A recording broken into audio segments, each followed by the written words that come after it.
नमस्कार. मी अमोल सुरेश पानगावणे, राहणार उगाव, तालुका निफाड, जिल्हा नाशिक. मी राजनेकर ॲग्रोचे डेफ्रेश हे 15 दिवसापूर्वी एकरी 2 बॉटल ह्याप्रमाणे सोडलेलं आहे.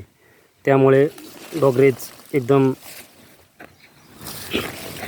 छान असा फुटवा काढलेला आहे त्यांनी. त्याच्यात खेरणीचे पण झाड आहे, ते पण एकदम मस्त काळुखीदार झालेले आहे. तुम्ही बघू शकता डोगरेजचा ग्रोथ एकच नंबर झालेला आहे. 15 दिवसापूर्वी सोडलेला आहे.